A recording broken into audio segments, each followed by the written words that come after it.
ரகு தங்கவேல் அப்படின்னு சொல்லிட்டு ஒருத்தர் கேள்வி கேட்டிருக்காரு. என்ன ஆப்பர்ச்சுனிட்டிஸ் இருக்கு MS SQL DBS cloud and டெவாப்ஸ்ல அப்படின்னு சொல்லிட்டு. டேட்டாபேஸ் அட்மினிஸ்ட்ரேட்டர்ஸ்லாம் வந்து எப்படி ஒரு ரிலேஷனல் டேட்டாபேஸ், ஒரு நான் ரிலேஷனல் டேட்டாபேஸ் எப்படி பெர்ஃபார்மன்ஸ் டியூனிங் பண்ணுறது, அதுலயே நிறைய எப்படி இண்டெக்ஸஸ் எல்லாம் கிரியேட் பண்ணுறது, ட்ரிகர்ஸ், ப்ரொசீஜர்ஸ் இப்படி அப்படின்னு சொல்லிட்டு எக்கச்சக்க கான்செப்ட்ஸ் வந்து நீங்க ஒரு லோக்கல் இன்ஸ்டாலேஷன்ல பண்ணிட்டு இருப்பீங்க.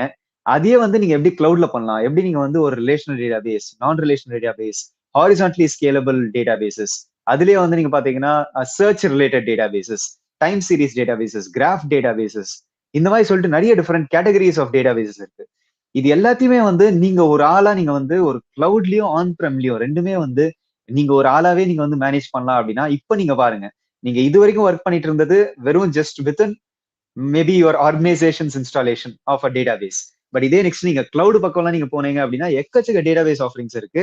அதுலயுமே டேட்டாபேஸ் மைக்ரேஷன் சர்வீசஸ் இருக்கு. அதுல நம்ம பாலாஜி ஒரு நல்ல எக்ஸ்பர்ட்ன்றது என்னோட கருத்து.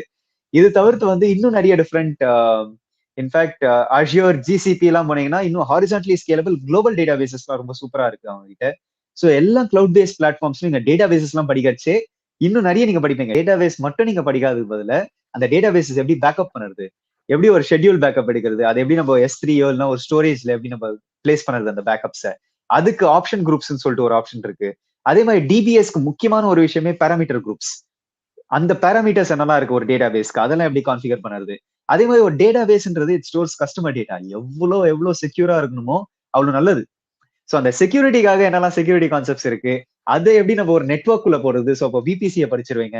ஸோ அதனால வந்து நீங்க ஒரு கோர் கிளவுட் பேஸ்ட் பிளாட்ஃபார்மோட ஒரு basic set of 7 to 8 core services நீங்க படிச்சுட்டு அப்படி நீங்க டேட்டா பேசஸ் பத்தி நீங்க ஃபுல்லாவே எக்ஸ்ப்ளோர் பண்ணீங்க அப்படின்னாலே உங்களுக்கு வந்து ஒரு தரமான மார்க்கெட் வேல்யூ, நல்ல ஒரு ஆப்பர்ச்சுனிட்டி இருக்கு மார்க்கெட்ல. ஓகேங்களா?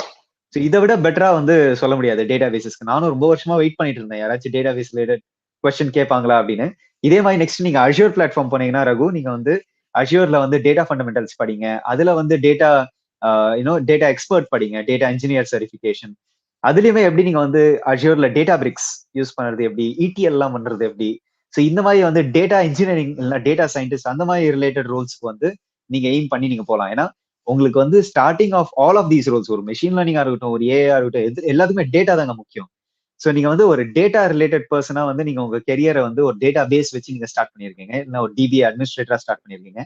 இன்னும் நிறைய நீங்க பண்ணலாம். ஓகேங்களா? சூப்பர்.